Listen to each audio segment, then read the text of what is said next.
Morning students. Computer science के lecture 33 में मैं आप सभी का एक बार फिर स्वागत करता हूं। लेक्चर 32 में हमने एमएस एक्सेल को कंप्लीट किया था, जिसमें हमने एमएस एक्सेल के कई क्वेश्चन किए। आज हम लेक्चर 33 में जो है अपने नए टॉपिक जो पावर पॉइंट है, एमएस ऑफिस के एक अलग कंपोनेंट, थर्ड कंपोनेंट जो 3 मार्क्स का हमारे सिलेबस में है 11th क्लास में, उसको स्टार्ट कर रहे हैं। बहुत ही इंटरेस्टिंग टॉपिक है। और पहले क्वेश्चन की तरफ बढ़ते हैं बेटा, जिसमें सबसे पहला क्वेश्चन है define PowerPoint, what are its advantage. सबसे पहले हम ये जानते हैं कि पावर पॉइंट होता क्या है और हम क्यों पावर पॉइंट को यूज करते हैं। तो सबसे पहले पावर पॉइंट की डेफिनेशन की तरफ बढ़ते हैं। Power point is application software. जैसा कि हम सब जानते ही हैं, मैंने आपको पहले ही बताया, MS Word, Excel, PowerPoint, ये सारे एप्लीकेशन सॉफ्टवेयर है। तो पावर पॉइंट भी एक एप्लीकेशन सॉफ्टवेयर है that is use to create the electronic presentation, जो एक प्रकार की कंप्यूटराइज प्रेजेंटेशन बनाने के लिए यूज होता है। प्रेजेंटेशन का मतलब कि आप अपनी किसी भी चीज़ को एक अच्छे रिप्रेजेंटेटिव वे में, इफेक्टिव वे में दूसरे के सामने प्रेजेंट करें, इस चीज़ को हम प्रेजेंटेशन कहते हैं। जिसके अंदर एक एक पेज जो उसका होता है, जिसे हम स्लाइड कहते हैं। तो वास्तव में प्रेजेंटेशन जो होती है, that is a group of slides, जिसमें स्लाइड जो है हर एक पेज को रिप्रेजेंट करती है। तो using it we can represent our ideas and thoughts in the effective manner। तो इसके द्वारा आप अपने आइडियाज, जो भी किसी भी चीज के बारे में जो भी आप सोचते हैं, उसको एक अच्छे ढंग से रिप्रेजेंट कर सकते हैं दूसरों को दिखाने के लिए। जैसे आप देखते भी हैं कि अगर मान लीजिए मैं अपनी बात को किसी दूसरे बंदे को समझाना चाहता हूं, तो सबसे बढ़िया तरीका है उसे प्रेजेंटेशन देना। तो प्रेजेंटेशन के अंदर आप जो भी आपके फैक्ट्स हैं उन्हें राइट डाउन करके उसे दिखाने का तरीका अलग अलग कर सकते हैं। वो इतने अट्रैक्टिव मैनर में दिखेगा कि सामने वाले को वो चीज़ अच्छे से समझ भी आएगी और आप उसे अपने कंसेप्ट को अच्छा से समझा पाएंगे। तो its files are saved with .pptx extension. इसकी फाइल्स जो हैं, जो सेव होती है, उसके अंदर जो एक्सटेंशन होती है वो pptx होती है। पहले जो एमएस ऑफिस में जो पावर पॉइंट 2003 था, या फिर 2003 से पहले जो जितने भी वर्जन थे एमएस ऑफिस के, जिसमें पावर पॉइंट जो था, वो उसके अंदर जो एक्सटेंशन होती थी .ppt थी। अब जो है एक्सटेंशन जो है वो चेंज होकर 2007 वर्जन से आगे क्या हो गई है, .pptx हो गई। ये हम आपको वर्ड में भी बता चुके हैं और एक्सेल में भी बता चुके हैं। तो यहाँ पर जो एक्सटेंशन है वो क्या हो गई है, नई एक्सटेंशन .pptx हो गई है। तो इसकी फाइलें जो भी सेव होगी, उसका टाइप ऑफ फाइल जो है वो क्या होगा, pptx होगा। तो आइए बढ़ते हैं पावर पॉइंट में एडवांटेज से, जिससे आपको ये भी पता चलेगा कि हम क्या क्या चीज़ पावर पॉइंट में कर सकते हैं। इससे पहले कि मैं पावर पॉइंट के एडवांटेज की तरफ बढ़ूँ, मैं आपको एक बार दिखाना चाहता हूं कि जब हम पावर पॉइंट खोलते हैं तो आपको किस प्रकार से स्क्रीन दिखाई देती है। तो हम जैसे ही पावर पॉइंट खोलेंगे आप प्रोग्राम से जाकर, तो आपको इस तरह से पावर पॉइंट दिखाई देगा, जिसके अंदर फाइल का नाम जो है, स्टार्टिंग फाइल का नाम जो है वो क्या आएगा, प्रेजेंटेशन 1 आएगा। इसके अंदर ये जो आप देख रहे हैं, जैसे ही आप कोई भी नई फाइल खोलते हैं, प्रेजेंटेशन खोलते हैं, तो उसके अंदर एक स्लाइड आपको दिखाई देती है। ये स्लाइड जो है, जिसके अंदर लिखा हुआ है click to add title, click to add subtitle, ये इंट्रोड्यूस वाली स्लाइड है, जिसके अंदर क्या आपका टॉपिक है और किसके द्वारा ये रिप्रेजेंट हो रही है, उस चीज़ के बारे में आप बता सकते हैं। तो ये हमारा फर्स्ट पेज मान लीजिए प्रेजेंटेशन का है। अब अगर आपने इसके अंदर अपने और पेजेस ऐड करने हैं, तो यहाँ पर होम टैब के अंदर एक ऑप्शन होता है न्यू स्लाइड का। न्यू स्लाइड के अंदर ये डिफरेंट टाइप के स्टाइल्स हैं स्लाइड के, जो आप यहाँ पर इंसर्ट कर सकते हैं, जिसे आप स्लाइड लेआउट भी बोलते हैं। तो ये स्लाइड लेआउट है डिफरेंट, जिसके अंदर आप किसी के अंदर पिक्चर, चार्ट, ये ब्लैंक स्लाइड, उन सारी तरह की स्लाइड्स को आप इंसर्ट कर सकते हैं और आसानी से आप अपनी प्रेजेंटेशन को बना सकते हैं, जिसके बारे में हम आगे डिटेल में पढ़ेंगे। तो ये हमारा एक पेज है। यहाँ पर बिल्कुल सेम इंटरफेस वर्ड और एक्सेल जैसा आपको यहाँ पर दिखाई दे रहा है। ये ऑफिस बटन, ये क्या है, quick access toolbar, title bar जो है यहाँ पर है, ये टैब्स हैं सारे रिबन के अंदर, रिबन जो है टैब्स में डिवाइडेड है, और ये आपके बटन ग्रुप्स हैं, और नीचे आपको स्क्रॉल बार वगैरह दिखाई दे रहा है। यहाँ पर एक एरिया और दिखता है, यहाँ पर क्लिक टू ऐड नोट्स। यहाँ पर इसके बारे में बाकी डिटेल में चर्चा करेंगे, बट नोट्स आपको बता दूं, किसी भी चीज़ को समझाने के लिए जो आप अपने कमेंट देते हैं उसे नोट्स कहते हैं। तो इसे कैसे ऐड करेंगे वो हम बाद में बात करेंगे, बट ये हमारा इंटरफेस है पावर पॉइंट का, जिसके अंदर एक एक इंडिविजुअल पेज, जैसे कि आपको यहाँ दिख रहा है 1 लिखा हुआ है यहाँ पर कोने में, तो ये आपको स्लाइड है ये हमारी, और आज से कई सारी स्लाइड का यूज करके हम प्रेजेंटेशन को बना सकते हैं। तो इसके अंदर क्या क्या आप और कर सकते हैं वो हम एडवांटेज के द्वारा पढ़ सकते हैं, जिन्हें मैं एक एक पॉइंट में एक्सप्लेन करूंगा। तो सबसे पहला है we can represent our ideas in the effective manner. ये हमने अब डेफिनेशन भी बोला है कि इसके द्वारा आप अपने आइडियाज को इफेक्टिव मैनर में, रिप्रेजेंटेटिव मैनर में जो है रिप्रेजेंट कर सकते हैं। We can insert picture, word art and clip art in it. आप इसके अंदर पिक्चर को, वर्ड आर्ट को, क्लिप आर्ट को इंसर्ट कर सकते हैं। तो उससे आपकी प्रेजेंटेशन में अगर आपने किसी भी तरह का पिक्चर से जिससे डाटा ज़्यादा अच्छे ढंग से समझ आए वो चीज़ें आप दिखा सकते हैं, उसे अट्रैक्टिव वे में बनाने में हेल्प करते हैं वर्ड आर्ट वगैरह भी। तो animation are use to animate the text and object. PowerPoint में 2 पॉइंट्स बहुत इंपॉर्टेंट सबसे पहले माने जाते हैं। पहला पॉइंट है एनिमेशन और दूसरा पॉइंट है ट्रांजिशन। इनके कारण ही हमारी जो प्रेजेंटेशन है उसके अंदर जो है हम इफेक्टिवनेस लाते हैं, क्योंकि ये चीज़ क्या बताती है, ये 2 इफेक्ट ऐसे बताते हैं कि हमारी स्लाइड और स्लाइड के ऊपर रखे हुए ऑब्जेक्ट किस प्रकार से यूज़र को दिखाई देंगे, ये हमारे एनिमेशन और ट्रांजिशन इफेक्ट बताते हैं। जैसे मैंने आपको बताया था कि जैसे ही हम स्लाइड डालते हैं तो स्लाइड क्या हो गया, एक पेज हो गया। तो और पेज के ऊपर आप पिक्चर डाल सकते हैं, आप कोई टेक्स्ट लिख सकते हैं, आप कोई चार्ट लिख सकते हैं, इस तरह के डिफरेंट तरह के आप ऑब्जेक्ट्स डाल सकते हैं। तो यहाँ पर हमारे पास 2 इफेक्ट होते हैं, एक एनिमेशन इफेक्ट और एक transition effect. Animation effect are use to animate the text and object. Slide के अंदर जो भी आपने ऑब्जेक्ट दिखाए हैं वो ऑब्जेक्ट कैसे अपीयर होंगे, ये एनिमेशन इफेक्ट बताता है। एक बार फिर ध्यान से सुनिए कि स्लाइड के ऊपर जो ऑब्जेक्ट आप दिखाने वाले हैं, जो शो करने वाले हैं, चाहे वो टेक्स्ट हो, चाहे वो पिक्चर हो, चाहे वो क्लिप आर्ट हो, चाहे वो वर्ड आर्ट हो, कुछ भी मैटर जो आप स्लाइड के थ्रू शो करना चाहते हैं वो किस तरह से स्लाइड पे अपीयर होगा, वो एनिमेशन इफेक्ट बताएंगे। कि आप उसे स्लो स्पीड में ऊपर से डिस्प्ले कर रहे हैं, लेफ्ट में, राइट से, नीचे से, बॉटम से अपीयर कर रहे हैं, डिफरेंट घुमा के अपीयर करना चाहते हैं, तो इस तरह के डिफरेंट एनिमेशन इफेक्ट होते हैं जिससे जो स्लाइड के ऊपर ऑब्जेक्ट है वो अपीयर होते हैं। अगला जो है वो ट्रांजिशन इफेक्ट है। Transition effect are use to introduce the slide in different way. मैंने आपको बताया एक चीज है ऑब्जेक्ट, बट वो ऑब्जेक्ट किस चीज पे रखे जाते हैं, उस पेज के ऊपर, जिसे हम क्या कहते हैं, स्लाइड कहते हैं। अब जब वो पहले स्लाइड आएगी, स्लाइड के बाद ऑब्जेक्ट आते हैं उसके ऊपर, तो स्लाइड किस तरह से एंटर आपके स्क्रीन पे करेगी उसके लिए भी डिफरेंट इफेक्ट है।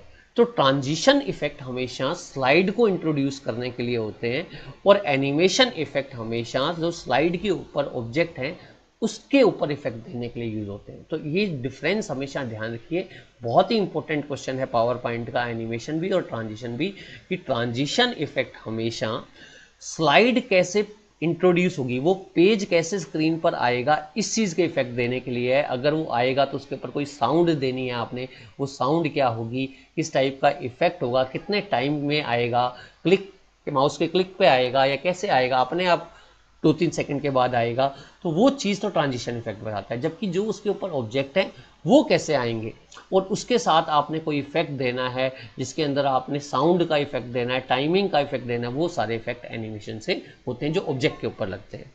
नेक्स्ट है we can record our voice using the voice narration. अब वॉइस नरेशन इसके अंदर एक कंसेप्ट है जिसके अंदर ये आपको अलाउ करता है कि मान लो आपने अपनी प्रेजेंटेशन बना ली, बट वो प्रेजेंटेशन आप एक तो है किसी सामने बंदे को बैठा के, आपकी जो ऑडियंस आपके सामने बैठी है और आप बोल रहे हैं और शो कर रहे हैं, बट कई बार ऐसा होता है ऑडियंस मेरे सामने नहीं है और फिर भी मैं उन्हें प्रेजेंटेशन भेज के उनको अपने कंसेप्ट समझाना चाहता हूं, तो मैं वॉइस नरेशन से अपनी वॉइस को रिकॉर्ड कर सकता हूं प्रेजेंटेशन के साथ। जिससे क्या होगा, अगर कोई पर्सन क्या है, अवेलेबल नहीं है उस वक्त, तो वो उस रिकॉर्ड नरेशन से या वॉइस नरेशन से, जो भी मैंने वॉइस प्रेजेंटेशन के साथ रिकॉर्ड की है, वो उसे सुन के उस कंसेप्ट को आसानी से समझ सकता है। ये भी बहुत इंपॉर्टेंट कंसेप्ट है इसका।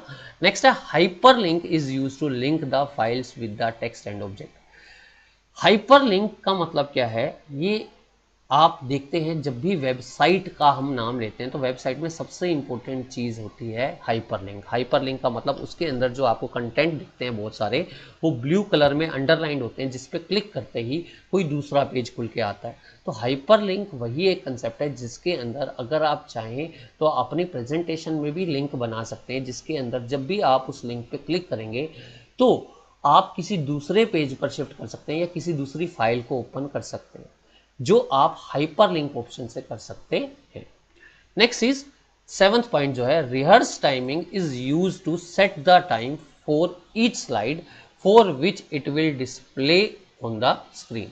रिहर्स टाइमिंग जो है वो क्या करता है आपके लिए, जैसे हमारी स्लाइड जो है, अगर मैं ये चाहूँ कि स्लाइड के लिए टाइम फिक्स हो जाए, मेरी हर स्लाइड जो है 15 सेकेंड के लिए स्क्रीन पे आए, ताकि 15 पॉइंट में मैं अपना सारा कंटेंट बोल लूँगा, या मैं सेट करना चाहता हूँ, मैं प्रेजेंटेशन को देख रहा हूँ, मैं उसमें टाइम सेट कर सकता हूँ। टाइम का मतलब जैसे मैं एक एक ऑब्जेक्ट को अपीयर करूँगा और उसमें टाइम रिकॉर्डिंग वाली, रिहर्स टाइमिंग से टाइम रिकॉर्डिंग वाली ऑप्शन शुरू हो जाती है। तो आपने एक बार जब प्रेजेंटेशन को चलाया तो मान लो पहली स्लाइड के लिए 20 सेकंड लगे आपको, दूसरी स्लाइड के लिए 15 सेकंड लगे, तीसरी स्लाइड के लिए 40 सेकंड लगे, फोर्थ स्लाइड के लिए 20 सेकंड लगे। तो जब वो एक एक स्लाइड स्क्रीन पे आएगी तो जितना टाइम उसके ऊपर पूरा लगता है स्क्रीन पे डिस्प्ले करने में, तो वो टाइम रिकॉर्ड हो जाएगा। तो अब वो रिकॉर्डिंग टाइम का क्या फायदा है, नेक्स्ट टाइम क्या है कि वही टाइम के हिसाब से आपकी जो प्रेजेंटेशन है बार बार रिप्रेजेंट होती जाएगी। कि रिहर्स टाइमिंग के साथ हम क्या कर सकते हैं, हर स्लाइड कितने टाइम के लिए स्क्रीन पर रहेगी उसको रिकॉर्ड कर सकते हैं, और वो टाइम आप सेट कर सकते हैं। वो आपसे पूछेगा रिहर्स टाइमिंग के बाद कि आप जो आपने टाइम लिया है उसे आप सेट करना चाहते हैं या नहीं, यस या नो का ऑप्शन होगा इसको चलाने के बाद। अगर आप यस पे क्लिक कर देते हैं तो वो टाइमिंग आपकी उस प्रेजेंटेशन में हर स्लाइड के लिए सेट हो जाएगा। उसके बाद आप उसे उसी टाइमिंग के हिसाब से देख पाएंगे। और अगर आप चाहें तो वो टाइमिंग सेव ना करें, नो बटन पे क्लिक करके, तो वो टाइमिंग आपका सेव नहीं होगा। अगला है custom shows are use to create the different show for the same file. Custom show का मतलब क्या है, मान लीजिए आपने एक प्रेजेंटेशन अपनी बनाई है, तो उस प्रेजेंटेशन के अंदर आपके पास 10 स्लाइड है। अब उस 10 स्लाइड को मैंने 1 to 10 हर स्लाइड को शो करना है, तो वो मेरा एक शो बन गया, जो नॉर्मल शो होता है आपका, जैसे जैसे आप स्लाइड डालते हैं वैसे वैसे। बट मैं ये चाहता हूँ ऐसे नहीं मेरे को करना, मैंने पहले अपनी फर्स्ट स्लाइड शो करनी है, फिर थर्ड, फिर सेकंड, फिर फिफ्थ, फिर सेवंथ, या फिर दोबारा मेरे को फर्स्ट स्लाइड पे आना, तो मैंने उसका ऑर्डर चेंज करना है, या किसी स्लाइड को 2 बार शो करना है। तो इस हिसाब से आप कस्टम शो बना सकते हैं। उस कस्टम शो में आप ये सिलेक्ट कर सकते हैं कि आपने पहले किस स्लाइड को देखना है, फिर किस स्लाइड को देखना है। अगर किसी स्लाइड को दोबारा देखना है तो 2 बार ऐड कर सकते हैं, जैसे मर्जी। मतलब आप इस तरह के अपने कई शो बना सकते हैं जिसके अंदर स्लाइड का ऑर्डर जो है आप चेंज कर सकते हैं, या किसी स्लाइड को आप बार बार रिपीट करके दिखाना चाहते हैं, या फर्स्ट के बाद थर्ड दिखा के फिर आप फर्स्ट को दिखाना चाहते हैं, तो इस हिसाब से आप उसे चेंज कर सकते हैं कस्टम शो के अंदर। तो आप जितने मर्जी शो एक प्रेजेंटेशन के बनाना चाहें वो बना सकते हैं। तो उससे फ़ायदा क्या होगा कि मैं अपनी प्रेजेंटेशन को डिफरेंट वेज में दिखा सकूंगा अपने हिसाब से। बट ये है कि आपको जो भी अपना शो करना है वो सेलेक्ट करना पड़ेगा कि मैं इस शो को प्रेजेंट करना चाहता हूँ। उस शो को सिलेक्ट करने के बाद अपना वो शो आप बना शो कर सकते हैं। अगर आप चाहें तो किसी शो को रिमूव करना है तो आप बाद में उसे रिमूव भी कर सकते हैं। उसके बाद नेक्स्ट है design template are use to make the presentation attractive. जैसे कि मैंने आपको बताया कि हमारा जो प्रेजेंटेशन का काम है वो किसी भी डाटा को, किसी भी मैटर को इफेक्टिव वे में दिखाना है। इफेक्टिव वे जब लगता है जब उसके अंदर कलर्स दिखाई देते हैं। किसी चीज को अट्रैक्टिव बनाने के लिए कलर्स की बहुत आवश्यकता होती है, तो डिजाइन टेम्पलेट यहाँ वही काम करते हैं।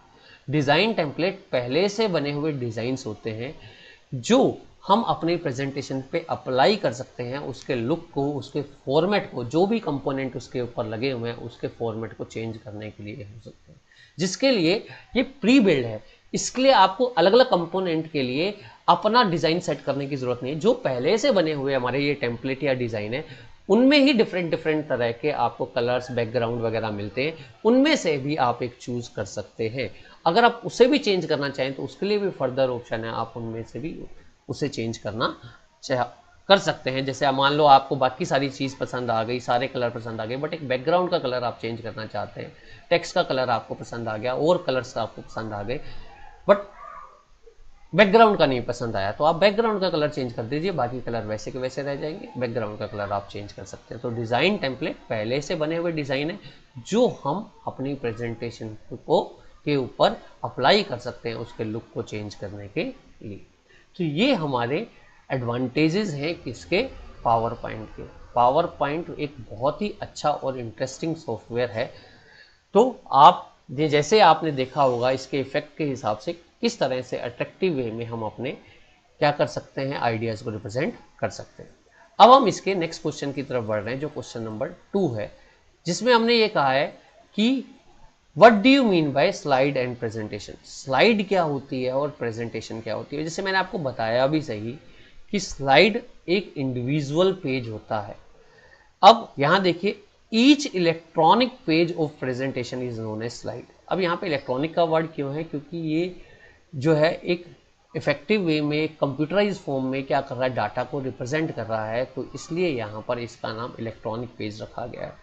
तो each electronic page of presentation is known as slide. यहाँ पर हर पेज जो प्रेजेंटेशन तो एक पूरी फाइल है, उसका हर इंडिविजुअल पेज जो है स्लाइड है। स्लाइड आप कितनी भी प्रेजेंटेशन में इंसर्ट कर सकते हैं, ये हमारी रिक्वायरमेंट के हिसाब से है कि मैं क्या क्या कंसेप्ट शो करना चाहता हूँ। स्लाइड जो है अलग अलग प्रकार की हो सकती है, ये स्लाइड लेआउट पे डिपेंड करेगा कि आपकी स्लाइड किस प्रकार की होगी। जैसे मैंने आपको अभी स्टार्टिंग में शो करा था कि होम टैब में, न्यू स्लाइड में जब आप क्लिक करते हैं तो होम टैब में न्यू स्लाइड पे क्लिक करते ही ये ऑप्शन है, यहाँ पर ये डिफरेंट जो है ये स्लाइड को इंसर्ट करने का तरीका है, और ये डिफरेंट स्लाइड लेआउट है जिससे डिफरेंट टाइप के स्लाइड जो है आप इंसर्ट कर सकते हैं। जैसे कि ये हमारा नॉर्मल था, अगर मैं आपको यहाँ दिखाऊं तो ये 2 कंटेंट स्लाइड है। तो आप देखिए ये नई स्लाइड के अंदर यहाँ पे टाइटल है, यहाँ पर 2 प्रकार के टेक्स्ट आप अलग अलग आप कंपेरिजन करना चाहते हैं, या यहाँ पर ये डिफरेंट ऑप्शन है जिसके द्वारा आप क्या कर सकते हैं, टेबल को, चार्ट को, यहाँ पर कोई ग्राफिक्स को, पिक्चर को इंसर्ट करना चाहते हैं, क्लिप आर्ट को इंसर्ट करना चाहते हैं, कोई वीडियो वगैरह को इंसर्ट करना चाहते हैं, तो वो भी आप यहाँ पर इंसर्ट कर सकते हैं। तो अलग अलग प्रकार के लेआउट है जो पेजेस आपके यहाँ पर आप इंसर्ट कर सकते हैं। तो यहाँ देखिए अब मेरी स्लाइड कितनी हो गई, 2 हो गई। अगर आप ऐसे ही न्यू स्लाइड करते जाइएगा और नया स्लाइड लेआउट से ये नई स्लाइड इंसर्ट करते जाइएगा, एक एक पेज जो है आपका यहाँ पे बढ़ता जाएगा प्रेजेंटेशन के अंदर। तो हर इलेक्ट्रॉनिक पेज जो है प्रेजेंटेशन का वो क्या कहलाता है, स्लाइड कहलाता है। इसके अंदर इट कैन कंटेन टेक्स्ट, ये क्या कर सकता है, टेक्स्ट को रख सकता है अपने अंदर, क्या क्लिप आर्ट को रख सकता है, ये ऑडियो को रख सकता है, ये चार्ट को रख सकता है, यहाँ चार्ट है, ये चार्ट को रख सकते हैं यहाँ पे हम, ऑडियो को मतलब कोई साउंड आपने सुनानी है, वीडियो आपने कोई दिखाना है, या कोई भी तरह का ऑब्जेक्ट और किसी तरह का ऑब्जेक्ट जो है आप लाना चाहते हैं तो वो आप स्लाइड में इंसर्ट कर सकते हैं, शो कर सकते हैं। अगला जो है हमारा दूसरी डेफिनेशन जो है वो क्या है, प्रेजेंटेशन है। तो what is presentation, a series of slide group together forms the presentation. जब कई सारी स्लाइड जो है मिल जाती हैं तो वो मिलकर एक प्रेजेंटेशन बनाती है। तो ग्रुप ऑफ स्लाइड आपका क्या कहलाता है, प्रेजेंटेशन कहलाता है। जैसे हमने कहा था कि स्लाइड जो है ईच इलेक्ट्रॉनिक पेज है प्रेजेंटेशन का, इसी तरह से ग्रुप ऑफ स्लाइड क्या मिलके बना के एक प्रेजेंटेशन बनाती है। The slide can be of same और डिफरेंट टाइप। जैसे कि मैंने आपको बताया प्रेजेंटेशन के अंदर जो स्लाइड है वो आपकी सेम टाइप की भी हो सकती है या अलग अलग टाइप की भी हो सकती है। ये हमारे ऊपर डिपेंड है कि मैं किस तरह की प्रेजेंटेशन बनाना चाहता हूँ और उसके द्वारा क्या शो करना चाहता हूँ, उसके हिसाब से स्लाइड लेआउट लिए जाते हैं या स्लाइड ली जाती है। तो ये प्रेजेंटेशन की डेफिनेशन थी। तो प्यारे बच्चों, आज के लिए मैं अपने लेक्चर को छोटा ही रखता हूं कि जिससे आप पावर पॉइंट को ये समझ सके कि पावर पॉइंट क्या सॉफ्टवेयर है और किस पर्पज़ के लिए यूज होता है। इस वीडियो को आप 2-3 बार ज़रूर सुने ताकि आपको इसके कंसेप्ट को अच्छे ढंग से समझ आ पाए। इससे अगले जो है वीडियो में हम ये देखेंगे कि किस प्रकार से हम प्रेजेंटेशन को बनाते हैं। उसके डिफरेंट वेज हैं, 4 वेज हैं जिसमें हम प्रेजेंटेशन को बना सकते हैं, तो उसके ऊपर हम चर्चा करेंगे। तो आज के लिए बस इतना ही। Thank you very much.